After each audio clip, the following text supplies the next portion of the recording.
ওকে, দেখো আজকে আমরা স্টার্ট করব হাব থেকে। আমরা নেটওয়ার্কিং ডিভাইস পড়ছিলাম। নেটওয়ার্কিং ডিভাইসে মোটামুটিভাবে মডেম, এনআইসি, রিপিটার এগুলো আমরা শেষ করেছি। আজকে ইনশাল্লাহ আমরা হাব পড়ব। সো ফার্স্ট অফ অল আমাদেরকে জানতে হবে হাব জিনিসটা কি, এটা কোথায় ইউজ করা হয় বা কেন ইউজ করা হয়। ফার্স্টে আমি বলেছি যে আমরা নেটওয়ার্কিং ডিভাইস পড়ছি, দ্যাট মিনস এখানে যে সকল ডিভাইসগুলা সম্পর্কে বর্ণনা করা হচ্ছে বা বলা হচ্ছে তোমাদেরকে, all of them are establish a network. আচ্ছা, আমি তোমাদের কাউকে দেখতে পাচ্ছি না, তো তোমরা ক্যামেরাটা অন করতে হবে সবাই, প্লিজ ওপেন ইউর ক্যামেরা। সবাই ক্যামেরা অন করো। আচ্ছা, তো হাব কি? হাব হচ্ছে একটি নেটওয়ার্কিং ডিভাইস বা নেটওয়ার্ক ডিভাইস যেখানে অনেকগুলা পোর্ট থাকে। আমি আবারও বলছি, যেখানে অনেকগুলা ছোট ছোট পোর্ট থাকে। এই যে দেখো, এখানে ফিগারে দেখা যাচ্ছে যে ছোট ছোট পোর্ট আছে, যে পোর্টে কম্পিউটারগুলা সংযুক্ত আছে। দেখো এই যে এখানে বিভিন্ন কম্পিউটার, এই কম্পিউটারগুলা এই পোর্টের সাথে দেখো সংযুক্ত আছে। তো এভাবে আসলে একটা নেটওয়ার্ক তৈরি করা হয়। একটা হাবে 16টা বা 32টা পোর্ট থাকতে পারে, বা এটার ক্যাপাসিটি অনুযায়ী। তো সেখানে কম্পিউটারগুলো আমরা একটা একটা করে যোগ করে একটা নেটওয়ার্ক তৈরি করতে পারবো। এই নেটওয়ার্কের সকল কম্পিউটার একে অপরের সাথে তথ্য শেয়ার করতে পারবে, যে কোনো ইনফরমেশন শেয়ার করতে পারবে। তাহলে দেখো, হাব কি? হাব একটি নেটওয়ার্ক ডিভাইস যার সাহায্যে,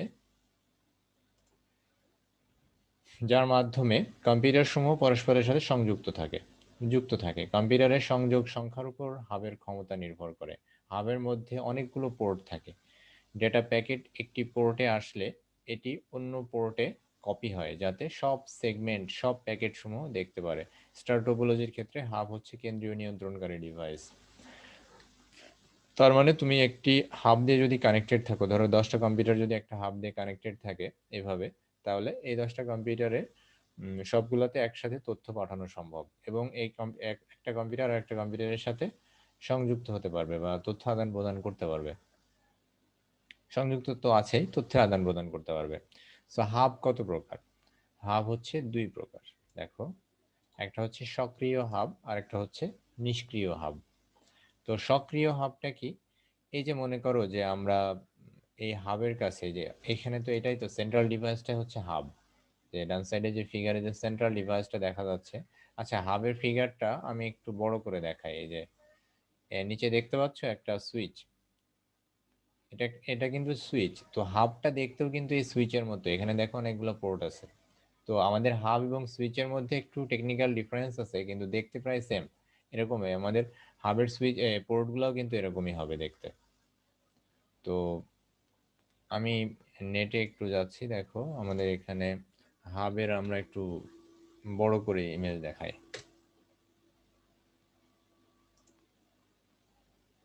এই যে দেখো, হাব এই যে এরকম,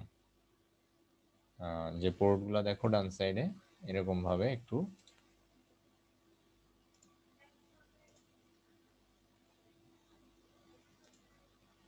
যে এরকম বড় বড় এরকম পোর্ট থাকবে, যেখানে আমরা RJ45 কানেক্টর দিয়ে কানেক্ট করব। তো এই হচ্ছে মোটামুটি একটা হাব।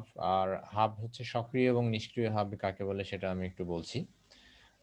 সক্রিয় হাব কি? সক্রিয় হাবগুলোর নিজস্ব বিদ্যুৎ সরবরাহ থাকে এবং নেটওয়ার্কের সাথে সিগন্যালটি ক্লিন, বুস্ট এবং রিলে করতে পারে। আচ্ছা, এত কঠিন কথায় আমরা যাচ্ছি না, আমি শুধু একটা কথা বলি। সক্রিয় হাব কি? সক্রিয় হাব, এই হাবের কাছে আমরা যদি 10টা কম্পিউটারে তথ্য পাঠাতে চাই, সেটা তো প্রথমে হাবের কাছেই পাঠাবো। তো হাব সবাইকে পৌঁছায় দিবে, ঠিক আছে? তো এই হাবের কাছে যে তথ্যগুলো আসবে, যে প্যাকেটগুলো আসবে, সক্রিয় হাবের ক্ষেত্রে কি, সে চাইলে সেগুলা মডারেট করতে পারবে বা প্যাকেটগুলা মডিফাই করতে পারবে। মানে যে তথ্যটা তুমি পাঠাচ্ছ সেগুলা প্যাকেট মডিফাই করতে পারবে। এই হচ্ছে সক্রিয় হাবের কাজ। আর নিষ্ক্রিয় হাব কি? যেভাবে আর তুমি দিবা সেভাবেই সে পাঠিয়ে দিবে, কোনো ধরনের সিগন্যালকে পরিবর্তন করবে না। এই যে দেখো, নিষ্ক্রিয় হাব ডেটা সিগন্যালকে একই ফরম্যাটে ফরওয়ার্ড করে, এটি কোনোভাবেই ডেটা সিগন্যালকে পরিবর্তন করে না। নিষ্ক্রিয় হাব যা নোডগুলো থেকে সংগ্রহ করে তা সক্রিয় হাব থেকে বিদ্যুৎ সরবরাহ করে। আচ্ছা, তার মানে আমরা কি বুঝলাম, যে সক্রিয় হাবের ক্ষেত্রে এই সিগন্যালকে পরিবর্তন করা যায়, কিন্তু নিষ্ক্রিয় হাবের ক্ষেত্রে সিগন্যালকে পরিবর্তন করা যায় না, সে যেভাবে আছে। স্যার পরিবর্তন বলতে কি বোঝাইতেছে? পরিবর্তন বলতে তুমি অ্যামপ্লিফাই করতে পারো বা কমাইতে পারো, কিন্তু মেইন যে ব্যাপারটা হচ্ছে কি, যে তুমি তথ্য যেটা পাঠাচ্ছ সেটাতে কোনো করবে না, বাট সেটার ইন্টেন্সিটি বা হচ্ছে স্পিড বাড়ানো কমানোর একটা ব্যাপার থাকতে পারে, বা হচ্ছে অ্যামপ্লিফাই করা যেটা আমরা বুঝি সেটা করতে পারে, বা সিগন্যালকে পরিবর্তন করতে পারে, মডিফাই করতে পারে। ধরো আমরা হচ্ছে যে ফরম্যাটে পাঠানো হচ্ছে সেই ফরম্যাটটা চেঞ্জ করে দিতে পারে। ক্লিয়ার? বুঝতে পেরেছো? হ্যালো আব্দুল্লাহ, তুমি কি শুনতে পাচ্ছ? জি স্যার। হ্যাঁ, আমি বলছি যে মনে করো তোমার কাছে, তুমি সক্রিয় হাব, তোমার কাছে আমি একটা তথ্য পাঠালাম, তো তুমি সেই তথ্যর যে ফরম্যাটে আছে সেই ফরম্যাটটা চেঞ্জ করতে পারবা। ধরো সিগন্যাল যেভাবে আমি পাঠিয়েছি সেই সিগন্যালকে পরিবর্তন করতে পারবা, কিন্তু মূল যে ইনফরমেশন সেটা ঠিক থাকবে, বাট সিগন্যালের চেঞ্জ করতে পারবা, স্ট্রাকচার। আর নিষ্ক্রিয় হাবের ক্ষেত্রে এটা পসিবল না, নিষ্ক্রিয় হাব ঠিক যেভাবে আসবে সেভাবেই পাঠিয়ে দিবে। তো হাবের সুবিধা দেখো, হাবের দাম কম, বিভিন্ন মিডিয়ামকে সংযুক্ত করতে পারে। হাবের অসুবিধা হচ্ছে নেটওয়ার্ক ট্রাফিক বৃদ্ধি পায়, ডেটা আদান প্রদানে বাধার সম্ভাবনা থাকে, ডেটা ফিল্টারিং সম্ভব হয় না। ডেটা ফিল্টারিং বলতে, ডেটা তুমি যে ডেটা পাঠাচ্ছ সেটা আসলে সে কোনো কিছু চেকও করবে না, বা বেছে বেছে দেওয়া এরকম কোনো না, যেভাবে দিবা সেভাবেই আসলে পাঠিয়ে দেওয়া হবে। আচ্ছা, এরপর হচ্ছে সুইচ। তো সুইচ এবং হাব সেম জিনিস। হাবে যেমন অনেকগুলো পোর্ট থাকে, সুইচেও অনেকগুলো পোর্ট থাকে, এবং হাব যেমন ইউজ করা হয় কম্পিউটারগুলোকে একটা নেটওয়ার্কে তৈরি করার জন্য, সুইচও ইউজ করা হয় একটা কম্পিউটার নেটওয়ার্ক তৈরি করার জন্য। বাট তার ভিতরেও এখানে একটু ডিফারেন্স আছে। কি ডিফারেন্স? সেটা হচ্ছে সুইচের একটা এক্সট্রা ফাংশন আছে, ফাংশনালিটিস আছে। সেটা হচ্ছে কি, সুইচের মাধ্যমে, দেখো হাবের মাধ্যমে যদি ডেটা পাঠানো হয় স্যার তাহলে সবগুলা কম্পিউটার ডেটাগুলা পাবে। ওয়ালাইকুম আসসালাম। মনে করো হাব থেকে তুমি যখন ডেটা পাঠাচ্ছ সবগুলো কম্পিউটারে পাঠাইতে হবে তোমাকে, you don't have that option that you will send any data to a specific computer. কোনো স্পেসিফিক কম্পিউটারে তুমি ডেটা পাঠাবো এটা তোমার হাব দিয়ে সম্ভব না, বাট সুইচ দিয়ে এটা সম্ভব। মনে করো এটা যদি সুইচ হয় তাহলে ধরো এখানে 5টা কম্পিউটার আছে, তোমার একটা কনফিডেন্সিয়াল ডাটা এসেছে, তো তুমি চাচ্ছ না যে সবাই ডাটাটা পাক, মাত্র 3টা কম্পিউটারকে তুমি চাচ্ছ ডাটাটা দিবা, তাহলে সুইচের মাধ্যমে সেটা সম্ভব, বাট হাবের মাধ্যমে সেটা সম্ভব নয়। তার মানে সুইচের এক্সট্রা ফ্যাসিলিটিসটা কি বা এক্সট্রা ফাংশনালিটিসটা কি, সে স্পেসিফিক কম্পিউটারে ডেটা পাঠাতে পারে বা নির্দিষ্ট কম্পিউটারে ডেটা পাঠাতে পারে। আমার কথা কি সবাই ক্লিয়ারলি বুঝছো? হাব এবং সুইচ সেম জিনিস, সব ফাংশনালিটি সেম, শুধু একটা এক্সট্রা ফাংশনালিটিস আছে সুইচের, যেটা হচ্ছে সুনির্দিষ্ট কম্পিউটারে ডেটা পাঠাতে পারে, যেটা হাব পাঠাতে পারে না। কি আব্দুল্লাহ, শামীম, সবাই বুঝছো? সুমাইয়া? জি স্যার। এই তোমাদের, স্যার ভার্চুয়াল ল্যান ব্যবহার করে ব্রডকাস্ট নিয়ন্ত্রণ বলতে কি বোঝায়? আচ্ছা ওটা আমি বলছি, সমস্যা নেই, যে ওটা যখন আসবে তখন আমি বলবো, সুবিধা অসুবিধাতে আমি বলছি। তো তোমাদের চেহারা দেখা যায় না কেন বলো তো? Sir camera? আমার নেট স্পিড স্লো কম তো স্যার, তাই ভিডিও অন করলে আর স্লো হয়ে যাবে। আচ্ছা, সুমাইয়া, তারপরে নুসরাত।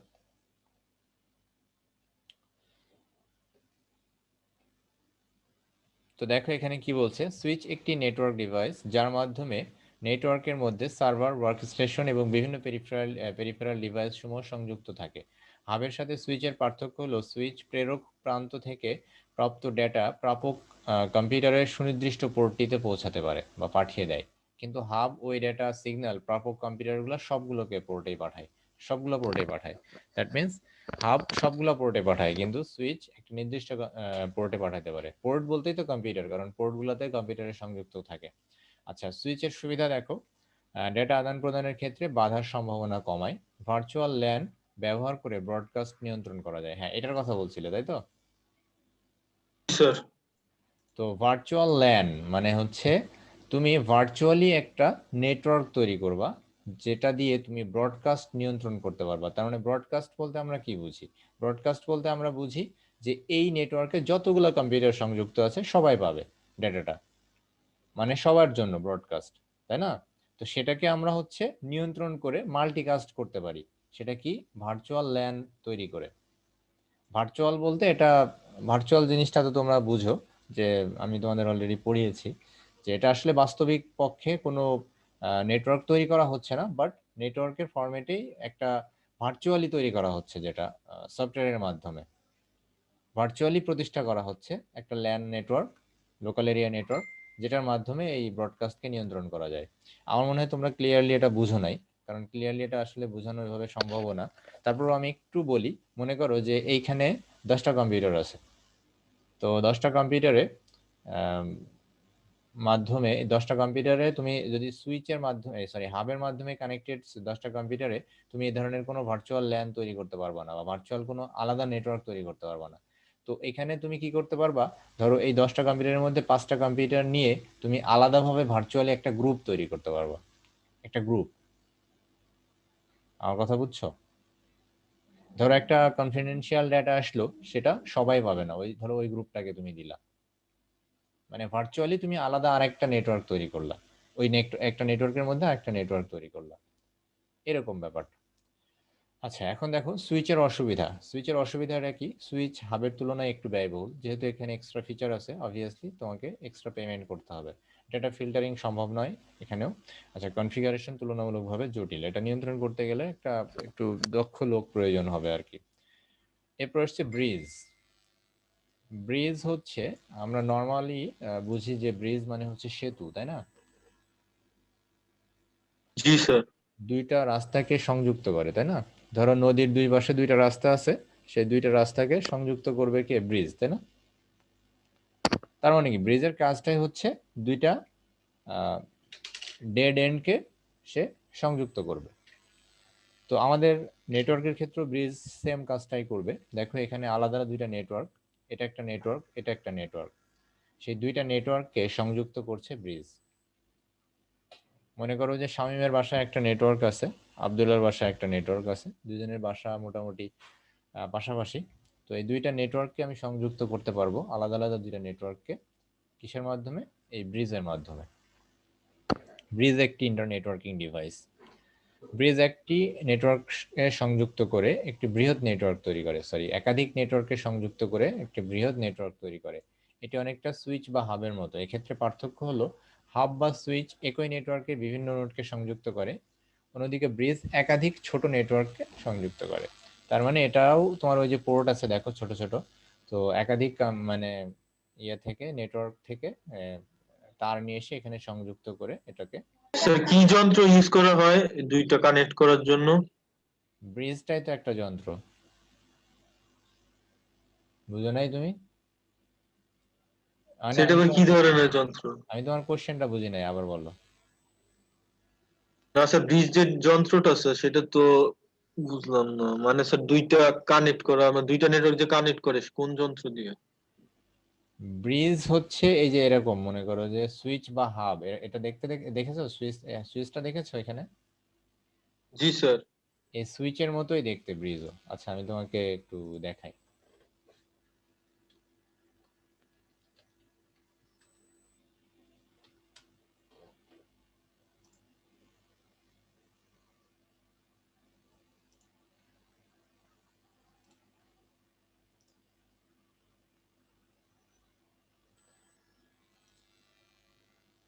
দেখতে পাও এটা? ছবিটা দেখা যায়? জি স্যার। জি স্যার। আচ্ছা দেখো, এই যে এখানে বাম পাশে একটা দেখো নেটওয়ার্ক, ডান পাশে একটা নেটওয়ার্ক, দেখতে পাচ্ছ? এখন দেখো এই দুইটা জি স্যার। নেটওয়ার্ক থেকে একটা করে তার টেনে এই ব্রিজে সংযুক্ত করা হয়েছে। এই যে ব্রিজ একটা ডিভাইস, এখানে এই তার দুইটা সংযুক্ত করা হয়েছে। এখন তোমার প্রশ্ন হতে পারে, স্যার কোথায় সংযুক্ত করব? এখানেও পোর্ট থাকবে। ব্রিজে এই যে সুইচ এবং হাবের মতো পোর্ট থাকবে, যে পোর্টে আমরা এই তারগুলা সংযুক্ত করব, যার ফলে দুইটা নেটওয়ার্ক একটা নেটওয়ার্ক হয়ে যাবে। মানে দুইটা আলাদা আলাদা নেটওয়ার্ক ছিল, সেগুলো এখন একটা নেটওয়ার্ক হয়ে যাবে। এখন ক্লিয়ার কিনা? জি স্যার। তো দেখো সুবিধা কি, ভিন্ন মাধ্যম বিশিষ্ট অথবা ভিন্ন কাঠামো বা টোপোলজি বিশিষ্ট একাধিক নেটওয়ার্ককে সংযুক্ত করতে পারে। আর অসুবিধা হচ্ছে ভিন্ন প্রোটোকল বিশিষ্ট নেটওয়ার্ককে সংযুক্ত করতে পারে না। মানে ভিন্ন প্রোটোকল যুক্ত নেটওয়ার্ক বলতে ধরো ভিন্ন আইএসপি প্রোভাইডার, যেমন আমাদের এখানে দেখো একটু দেখায়, সেটা হচ্ছে যে আইপি অ্যাড্রেসের ইয়েটা হচ্ছে একই ক্যাটাগরির হতে হবে। মানে আমাদের প্রোটোকল যে নেটওয়ার্ক, আসলে তোমাদের এটা কেমনে বোঝাবো, প্রত্যেকটা নেটওয়ার্কের কিন্তু আলাদা আলাদা মানে আলাদা আলাদা ইয়া থাকে, জি রুলস স্যার। থাকে। হ্যাঁ, ইয়ে থাকে। তো একটা নেটওয়ার্কের সাথে আরেকটা নেটওয়ার্ক মানে একই ক্যাটাগরির যদি হয়, যেমন আমি আমার বাসায় যে নেটওয়ার্কটা নিয়েছি একটা আলাদা কোম্পানির, মানে ভিন্ন আইএসপি কোম্পানি, তুমি তোমার বাসায় যেটা ইউজ করছো সেটা কিন্তু আলাদা কোম্পানির হতে পারে। তো দুইটা কোম্পানির আইপি অ্যাড্রেস কিন্তু ডিফারেন্ট। তো দুইটা কোম্পানির নেটওয়ার্ক, দুইটা কোম্পানির এই একটা কোম্পানিতে মানে আমি যে কোম্পানিটা নেটওয়ার্ক ইউজ করছি, এদের কিন্তু বিভিন্ন নেটওয়ার্ক থাকতে পারে। তো এই একাধিক নেটওয়ার্ককে এই হাবের মাধ্যমে, সরি ব্রিজের মাধ্যমে সংযুক্ত করা যায়। কিন্তু যদি প্রোটোকল ভিন্ন ভিন্ন হয়, ধরো তোমার ওইখানকার নেটওয়ার্ক আর আমার এখানকার নেটওয়ার্ক, তখন কিন্তু আর এটা ব্রিজ দিয়ে সংযুক্ত করা যাবে না। এখন বুঝতে পেরেছো? জি স্যার। তো যাই হোক, এবার আসছে রাউটার। হ্যাঁ, এতদিন পর্যন্ত আমরা জেনে এসেছি যে রাউটার দিয়ে আমরা কি করি, রাউটার দিয়ে আমরা শুধুমাত্র নেট কানেক্ট করি স্যার। নেট কানেক্ট করি না, নেট একে এক্সটেন্ড করি, তাই না? মানে আমরা জি স্যার। ধরো একটা ব্রডব্যান্ড কানেকশন, যে তার সেটা নিয়ে এসে রাউটারে লাগিয়ে দিই, দিয়ে রাউটার থেকে আবার আমরা বিভিন্ন স্যার একাধিক ডিভাইস সংযুক্ত করে। একাধিক ডিভাইস সংযুক্ত করতে পারি। তার মানে কি, একটা নেটওয়ার্ককে আসলে বৃদ্ধি করছে না এটা রাউটার? জি স্যার। জি স্যার। আমি তোমাদের কাউকেই দেখতে পাচ্ছি না, সবাই ক্যামেরা অফ করেছো। মানে রাউটারের কাজটা কি তাহলে? রাউটার আসলে মানে রাউটারের দুইটা কাজ, আমরা একটা কাজ সম্পর্কে অবগত। একটা কাজ আমরা বলছি, আচ্ছা কি সমস্যা তোমাদের বুঝতেছি না তো। এই নুসরাত আছো? হ্যালো, সুমাইয়া, নুসরাত, তোমরা কি বুঝতেছো? এই সুমাইয়া, বুঝছো আমি যেগুলো পড়িয়েছি? জি স্যার। জি। আর সুমাইয়া, তোমার সাথে তো আমার কথা বলা দরকার। তুমি হচ্ছে গত ক্লাসে পরীক্ষা দাওনি তো, তোমাকে তোমার আম্মুকে বলেছিলাম যে, তুমি তো পরীক্ষা দাওনি তাই না? তোমার আম্মু ফোন দিয়েছিল। জি স্যার। হ্যাঁ হ্যাঁ। তোমাকে বলেছিলাম যে ওই পরে গিয়ে তুমি হচ্ছে যখন সুবিধা হয় আর কি, এক সময় লগ ইন করে, মানে ওই আমি তো লিংক ওখানে দিয়ে দিয়েছি, ওখান থেকে জি গিয়ে স্যার। তুমি একটু পরীক্ষা দিয়ে দিও একটা সময় গিয়ে, ঠিক আছে? আচ্ছা স্যার, তাহলে কালকেই দিয়ে দিব। হ্যাঁ, তুমি একটা আজকে আবার সময় গিয়ে, বাসায় আর স্যার আসবে। যদি লিংকটা ওপেন না থাকে বা কোনো ঝামেলা হয় জি। আমাকে মেসেঞ্জারে বললেই হবে। আচ্ছা স্যার। বাট পরীক্ষাটা দিয়ে দিও ইয়ে করে। জি স্যার, কালকে দিয়ে দিব। আর নুসরাত, তুমি আছো? নুসরাত জাহান, হ্যালো নুসরাত।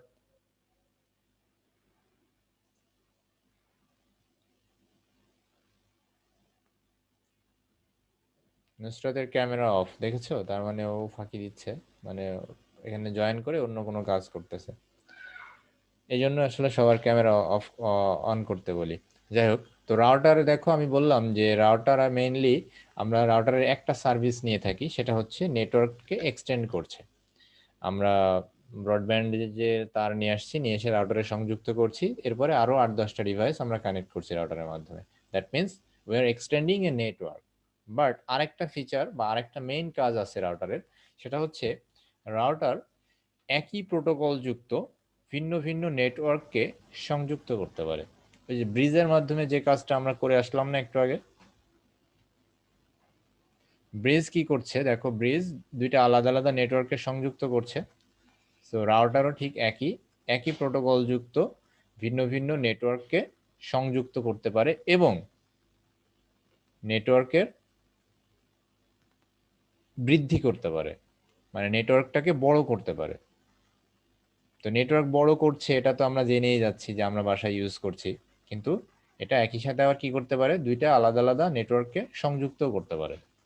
দেখো, এটি একটি বুদ্ধিমান ইন্টারনেটওয়ার্ক কানেক্টিভিটি ডিভাইস যা দুই বা ততোধিক নেটওয়ার্কের মধ্যে ডেটা আদান প্রদানের ব্যবস্থা করে। ডেটা উৎস ও গন্তব্যের উপর ভিত্তি করে রাউটার ডেটা স্থানান্তরের কাজ জন্য সহজ, নিরাপদ ও কম দূরত্বের পথটি বেছে নেয়।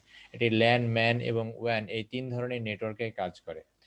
এক নেটওয়ার্ক থেকে অন্য নেটওয়ার্কে ডেটা পাঠানোকে পদ্ধতিকে রাউটিং বলে। যাই হোক, আমি এখানে যেটা লিখেছে এটা একটু কঠিন করে লিখেছে, তোমাদের জন্য এটা আসলে উপযোগী না আমার মনে হচ্ছে। আমি বলি একটা, তোমরা এটা যদি চাও লিখে নিতে পারো, আর যদি ভিডিওটাতে তো থাকছেই, আমি বলি, হ্যাঁ, তোমরা সেটা এভাবে সাজিয়ে নাও যে রাউটার একটি ইন্টার নেটওয়ার্কিং ডিভাইস যার সাহায্যে দুটি ভিন্ন ভিন্ন নেটওয়ার্ককে সংযুক্ত করা যায় এবং বৃদ্ধি করা যায়। আমার কথাটা বুঝতে পেরেছো ক্লিয়ারলি? স্যার বৃদ্ধি করা যায় কি, এটা রেঞ্জটা বৃদ্ধি করা নেটওয়ার্কটাকে যায়, বৃদ্ধি এটা করা স্পিড যায়, তো মানে বৃদ্ধি হয় না, তাই না? নেটওয়ার্কটাকে বৃদ্ধি করা যায় মানে হচ্ছে নেটওয়ার্কের তুমি নোড বৃদ্ধি করবা, মানে কম্পিউটার আরো সংযুক্ত করতে পারবা, আর মোবাইল সংযুক্ত করতে পারবা, হুম। মানে নেটওয়ার্কটাকে বৃদ্ধিও করতে পারবা।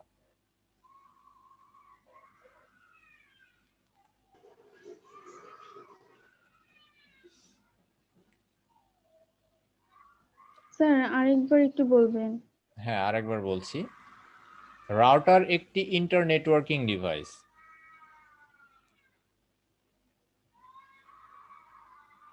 রাউটার একটি ইন্টার নেটওয়ার্কিং ডিভাইস যার সাহায্যে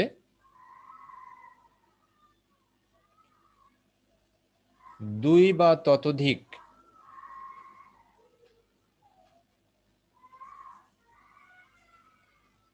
নেটওয়ার্ককে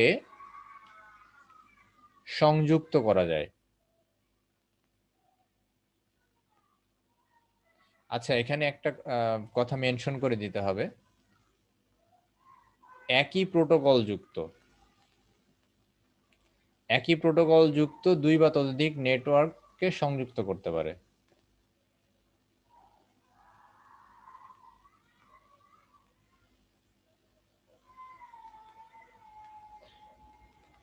এবং বৃদ্ধি করতে পারে। ওখানে নেটওয়ার্ক কথাটা উল্লেখ করে দিতে পারো, এবং নেটওয়ার্ককে বৃদ্ধি করতে পারে বা বর্ধিত করতে পারে। আচ্ছা, এখন দেখো রাউটারের সুবিধা। ডেটা ট্রান্সমিশনের ক্ষেত্রে বাধার সম্ভাবনা কমায়, ডেটা ফিল্টারিং সম্ভব হয়, বিভিন্ন ধরনের নেটওয়ার্কিং যেমন ইথারনেট, টোকেন, রিং ইত্যাদিকে সংযুক্ত করতে পারে। রাউটারের অসুবিধা হচ্ছে রাউটারের দাম বেশি, রাউটার একই প্রোটোকল নেটওয়ার্ক ছাড়া সংযুক্ত হতে পারে না। ওই যে একটু আগে যেটা বললাম যে একই প্রোটোকল যুক্ত নেটওয়ার্ক ছাড়া সংযুক্ত করতে পারে না। কনফিগারেশন তুলনামূলকভাবে জটিল, আর এটা ধীর গতি সম্পন্ন। রাউটার হচ্ছে ধীর গতি সম্পন্ন। আচ্ছা, এখন আসছে গেটওয়ে। সো আমরা রাউটারে কি পড়ে আসলাম, ডেফিনেশনটা রাউটারে পড়ে আসলাম। শামীম বলো তো। স্যার কি বলবো? রাউটারে যে ডেফিনেশনটা পড়ে আসলাম সেটা বলো। স্যার বুঝতেছি না প্রশ্নটা, আরেকবার স্যার। রাউটারের যে ডেফিনেশনটা আমি বললাম সেটা বলতে পারবা? আব্দুল্লাহ স্যার বলতে রাউটার পারবা? একটি ইন্টার নেটওয়ার্কিং ডিভাইস। আচ্ছা, ওয়েট, আব্দুল্লাহ।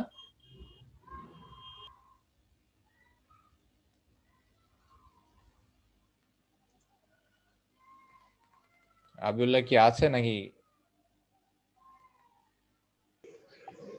জি স্যার। তুমি রাউটারের যে ডেফিনেশনটা আমি বললাম সেটা বলতে পারবা? সরি স্যার, আমার নেট প্রবলেম ছিল স্যার। আচ্ছা, সুমাইয়া লিখেছো, সুমাইয়া বলো। স্যার রাউটার একটি ইন্টার নেটওয়ার্কিং ডিভাইস যার সাহায্যে একই প্রোটোকল যুক্ত দুই বা ততোধিক নেটওয়ার্কের সংযুক্ত করা যায় এবং বৃদ্ধি করতে পারে, এবং নেটওয়ার্ককে বর্ধিত করতে নেটওয়ার্কে পারে বা বর্ধিত করা যায় করতে পারে। বা করা জি যায় স্যার। এবং নেটওয়ার্ককে বর্ধিত করা যায়। আচ্ছা, গেটওয়ে এবং ওই রাউটারের মধ্যে ডিফারেন্সটা শুধু একটা জায়গায়, সেটা হচ্ছে রাউটার কি করছিল, একই প্রোটোকল যুক্ত নেটওয়ার্ককে সংযুক্ত করছিল, আর রাউটার এই গেটওয়ের মাধ্যমে তুমি ভিন্ন প্রোটোকল যুক্ত নেটওয়ার্ককে সংযুক্ত করতে পারবা। তার মানে গেটওয়ে ডেফিনেশন কি আসছে, যে গেটওয়ে একটি ইন্টারনেটওয়ার্কিং ডিভাইস যার সাহায্যে ভিন্ন ভিন্ন প্রোটোকল যুক্ত একাধিক নেটওয়ার্ককে সংযুক্ত করা যায় এবং নেটওয়ার্ককে বর্ধিত করা যায়। মানে রাউটার এবং গেটওয়ে সেম ক্যাটাগরির জিনিস, একই ইন্টারনেটওয়ার্কিং ডিভাইস, কিন্তু রাউটার কি করছিল, একই প্রোটোকল যুক্ত ভিন্ন ভিন্ন নেটওয়ার্ককে সংযুক্ত করছিল এবং বর্ধিত করছিল। আর গেটওয়ে কি করবে, ভিন্ন ভিন্ন প্রোটোকল যুক্ত নেটওয়ার্ককে সংযুক্ত করবে এবং বর্ধিত করবে। মনে থাকবে এটা? তাহলে রাউটার এবং গেটওয়ের মধ্যে ডিফারেন্সটা কোথায়, যে রাউটার হচ্ছে একই প্রোটোকল যুক্ত নেটওয়ার্ককে বৃদ্ধি করে, সংযুক্ত করে এবং বৃদ্ধি করে, আর গেটওয়ে হচ্ছে ভিন্ন ভিন্ন প্রোটোকল যুক্ত নেটওয়ার্ককে সংযুক্ত করে এবং বৃদ্ধি করে। Is that clear? সবাই বুঝছো? Yes, sir. আব্দুল্লাহ তুমি বুঝছো? জি স্যার। জি স্যার। হ্যাঁ, দেখো গেটওয়ের সুবিধা সমূহ, ডেটা ট্রান্সমিশনের ক্ষেত্রে বাধার সম্ভাবনা কম, বিভিন্ন প্রোটোকল বিশিষ্ট নেটওয়ার্কে সংযুক্ত করতে পারে। অসুবিধা হচ্ছে এটি দীর্ঘগতি সম্পন্ন, অন্যান্য ডিভাইসের চেয়ে এটা ব্যয়বহুল। এটা সবচেয়ে ব্যয়বহুল। এটা মানে দেখো, এটা অনেক এক্সট্রা ফিচার আছে, জন্য এটা আরো বেশি ব্যয়বহুল। কনফিগারেশন করা তুলনামূলকভাবে জটিল। আচ্ছা, এখানে একটা নেটওয়ার্কের যতগুলো ডিভাইস আছে আমরা পড়লাম, সবগুলা এখানে আর কি ইউজ করে দেখানো হয়েছে। ব্রিজ, রাউটার, তারপরে গেটওয়ে, সবগুলো এখানে সুইচ, ব্রিজ ইউজ করে দেখাইছে আর কি একটা নেটওয়ার্কে। এটা একটা ফিগার আর কি, কিছুই না। তো এখন আমরা পাঠ মূল্যায়নটা দেখি, যে মডেম কি, এনআইসি কি, সুইচ বা হাব বা রাউটার কি, গেটওয়ে কি, ব্রিজ কি, রিপিটার কি, প্রোটোকল কি। আচ্ছা, আমি একটা কথা, ছোট করে একটা কথা বলবো, সেটা হচ্ছে আহ, আমি তোমাদেরকে ফার্স্ট চ্যাপ্টারে মানে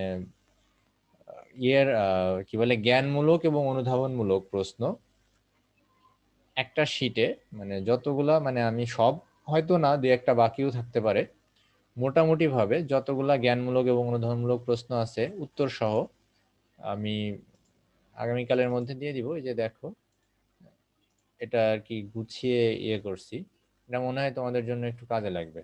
এই যে দেখো, যে চ্যাপ্টার ওয়াইজ, কারণ বইয়ের ভিতরে খুঁজে বের করতে হয়। সো ডেটা কি, তথ্য প্রযুক্তি কি, ইমেইল কি, আউটসোর্সিং কি, ফ্রিল্যান্সিং কি, টেলিমেডিসিন কি, এগুলো 1 মার্কসের কোশ্চেন। আর এরপরে হচ্ছে অনুধাবনমূলক প্রশ্ন আছে, এগুলো 2 মার্কসের। এগুলো একটু মানে তোমাদের লেখার ভিতরে দেখলাম অনেকেরই একটু প্রবলেম আছে, বুঝে উঠতে পারো না কিভাবে লিখতে হয় বা কিভাবে লিখতে হবে। তো এগুলা একটু মানে, এটা অ্যাকচুয়ালি বলতে পারো প্রোটোটাইপ, যে তোমরা একটু দেখলা যে কিভাবে লিখতে হয়। ঠিক আছে, এটা আমি দিয়ে দিব, এটা একটু ভালো করে দেখবা একবার, at least first to last reading দিয়ে দেখবা, আর পরীক্ষার আগে একটু চোখ বুলিয়ে যাবা।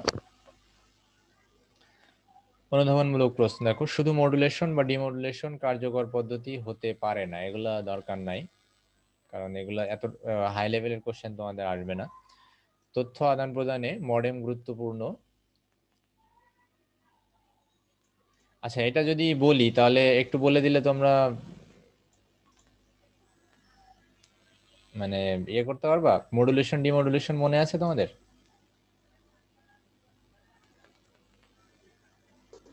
না স্যার, একটু বললে ভালো হতো।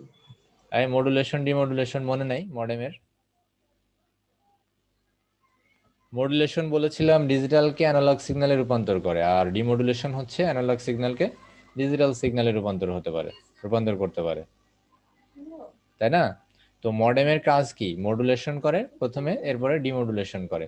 মানে তুমি যে তোমার কম্পিউটারের সাথে নেটওয়ার্ককে সংযুক্ত করে বা ইন্টারনেটকে সংযুক্ত করছে, তোমার কম্পিউটার থেকে তুমি যে ডেটাটা পাঠাচ্ছ, সেটা মানে তোমার কম্পিউটারের যে ডিজিটাল ডেটাকে অ্যানালগ ডেটায় রূপান্তর করে পাঠাচ্ছে, আবার পরে যখন তোমার ওটা রিসিভ করছে, তখন ওই অ্যানালগ কি ডিজিটাল করতেছে? অ্যানালগকে ডিজিটালে রূপান্তর করে দিচ্ছে। এটা গতদিন যে বুঝাইছিলাম। তো শুধুমাত্র মডুলেশন বা ডিমডুলেশন কার্যকর পদ্ধতি হতে পারে না, কারণ শুধু যদি মডুলেশন হয় তাহলে কি হবে? তাহলে ডেটাটা হয়তো শুধু পাঠানো যাবে বা শুধু রিসিভ করা যাবে, কিন্তু কোনো রিসিভ করা যাবে না। শুধু মডুলেশনের ক্ষেত্রে রিসিভ করা যাবে না, কিন্তু আবার ডিমডুলেশনের ক্ষেত্রে পাঠানো যাবে না, রিসিভ করা যাবে। পাঠানো যাবে না। হ্যাঁ, তাহলে দুইটার যে কোনো একটাতে প্রবলেম, তাহলে শুধু একটা যদি হয় তাহলে প্রবলেম না। দেখো এখানে কথাটা বুঝো জি যে স্যার। শুধু মডুলেশন বা ডিমডুলেশন কার্যকর পদ্ধতি হতে পারে না, ব্যাখ্যা করো। তো এই টাইপের কোশ্চেন তোমাদের আমার মনে হয় আসবে না, কারণ এটা একটু একটু মানে হাই লেভেলের হয়ে যায়। আচ্ছা, তথ্য আদান প্রদানে মডেম গুরুত্বপূর্ণ ভূমিকা পালন করে। অবশ্যই গুরুত্বপূর্ণ ভূমিকা পালন করে। বলে দিবা যে মডেম মডুলেশন এবং ডিমডুলেশন বা মডুলেটর এবং ডিমডুলেটরের সমন্বয়ে তৈরি। মডেমের সাহায্যে আমরা একটা কম্পিউটার বা নেটওয়ার্কিং ডিভাইসকে নেটওয়ার্কের সাথে সংযুক্ত করতে পারি। সো নেটওয়ার্কের সাথে সংযুক্ত করা মানেই হচ্ছে তথ্য আদান প্রদান করতে পারবে। সেটা একটু এক্সপ্লেইন করে দিবা। এই যে মনে করো যে এই টাইপের কোশ্চেনগুলোর অ্যান্সার বইয়ে সরাসরি নাই, যেগুলো তোমার শিটেও হয়তো সরাসরি পাবা না। তো আমি এই জন্য আর কি ওই তোমার কিছু অনুধাবনমূলক প্রশ্নের উত্তর আর কি করে দিচ্ছি, যাতে করে আমার মনে হয় তোমাদের একটু ভালো হবে। লেখার ইয়েটা কেমন ভাবে লিখবা সেটা একটু বুঝতে সুবিধা জি হবে। স্যার, তাহলে বেটার হয়। মানে সেকেন্ড চ্যাপ্টারের উপরেও আছে, সেকেন্ড চ্যাপ্টারেও এটাও তৈরি করছি। সো পেয়ে যাবা ইনশাল্লাহ, এই চ্যাপ্টার শেষ হইতে হইতে পেয়ে যাবা।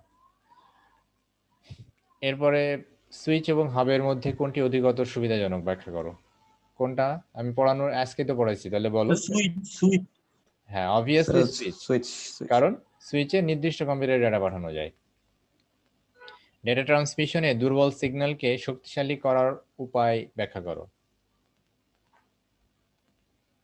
দুর্বল সিগন্যালকে শক্তিশালী করার জন্য আমরা কোনটা ইউজ করতে পারি? সক্রিয় হাব। সক্রিয় হাব ইউজ করতে পারি। আমার কথা বুঝো নাই মনে হয়, সময়া বুঝছো? আমাদের স্যার যে এটা সিগন্যাল একটু ছিল সেই সিগন্যালকে অ্যাম্পলিফাই করার জন্য আমরা সক্রিয় হাবের কথা বলেছিলাম, যে সক্রিয় হাবের সাহায্যে আমরা সিগন্যালকে অ্যাম্পলিফাই করতে পারি বা বাড়াইতে পারি। তো সো এখানে সক্রিয় হাবের কথাটা বলবা। সো দুর্বল সিগন্যালকে সবল করার উপায় ব্যাখ্যা করো। এই একই। কোন ক্ষেত্রে গেটওয়ে অধিক কার্যকরী? গেটওয়ের ব্যবহারের ক্ষেত্রে আমরা কি বলেছিলাম? যখন ভিন্ন ভিন্ন প্রোটোকল যুক্ত নেটওয়ার্ক থাকে তখন আমরা গেটওয়ে ইউজ করব, কিন্তু এটা কিন্তু অনেক ব্যয়বহুল। গেটওয়ের কাজ কি? ভিন্ন ভিন্ন নেটওয়ার্ককে, ভিন্ন ভিন্ন প্রোটোকল যুক্ত নেটওয়ার্ককে কথাটা বলতে হবে। গেটওয়ে হচ্ছে একটি ইন্টারনেটওয়ার্কিং ডিভাইস যার সাহায্যে ভিন্ন ভিন্ন প্রোটোকল যুক্ত নেটওয়ার্ককে সংযুক্ত করা যায় এবং নেটওয়ার্ককে আবার বৃদ্ধিও করা যায়। আচ্ছা, ম্যাক অ্যাড্রেস ব্যবহারের কারণ ব্যাখ্যা করো। এটা পড়ানো হয়েছে কি তোমাদের? ম্যাক অ্যাড্রেস, ম্যাক অ্যাড্রেস তো ছিল মনে হয়। আচ্ছা, মিডিয়া অ্যাক্সেস কন্ট্রোল অ্যাড্রেস, যেটা মিডিয়া অ্যাক্সেস কন্ট্রোল হ্যাঁ, যে মিডিয়া অ্যাক্সেস কন্ট্রোল, এটা এখানে ভিতরে আর কি দেওয়া ছিল, তোমাদের মনে হয় বলা হয়নি। ম্যাক অ্যাড্রেসটা কি আমি একটু বলি। হ্যাঁ, ম্যাক অ্যাড্রেসটা হচ্ছে আমাদের প্রত্যেকটা কম্পিউটার বা ইলেকট্রনিক, মানে কম্পিউটারে বিশেষ করে, ইলেকট্রনিক ডিভাইস সবগুলাতে না, একটা 48 বিটের একটা অ্যাড্রেস থাকে, ইউনিক অ্যাড্রেস, যেটা প্রত্যেকটা কম্পিউটারে ইউনিক। এই অ্যাড্রেসটাকে ম্যাক অ্যাড্রেস বলে বা মিডিয়া অ্যাক্সেস কন্ট্রোল অ্যাড্রেস, যেটা আসলে প্রত্যেকটা কম্পিউটারের জন্য ইউনিক হওয়ার কারণে, ধরো তুমি কোথাও যদি হ্যাকিং করো বা কিছু করো, তখন তোমার এই ম্যাক অ্যাড্রেসটা, তোমার যে কম্পিউটার থেকে এটা করা হয় সেই কম্পিউটার, মানে যদি ওটা অ্যানালাইসিস করা হয় তাহলে ওইটা ধরা পড়ে যে কোন ম্যাক অ্যাড্রেস থেকে এটা করেছে। এবং তুমি যখন কম্পিউটারটা কিনছো বা করছো, ডিভাইসগুলো যখন রেডি করা হয় তখন কোন নির্দিষ্ট কোম্পানির নামে এই ম্যাক অ্যাড্রেসটা এসেছে সেটা কিন্তু আইডেন্টিফাই করা যায়। দেখো, নেটওয়ার্ক 48 বিটের একটি অদ্বিতীয় কোড থাকে, এই অদ্বিতীয় কোডকে ম্যাক বা মিডিয়া অ্যাক্সেস কন্ট্রোল অ্যাড্রেস বলে। আচ্ছা, তোমরা ডিসকানেক্ট হয়ে যাবা এখনই, তোমরা আবার একটু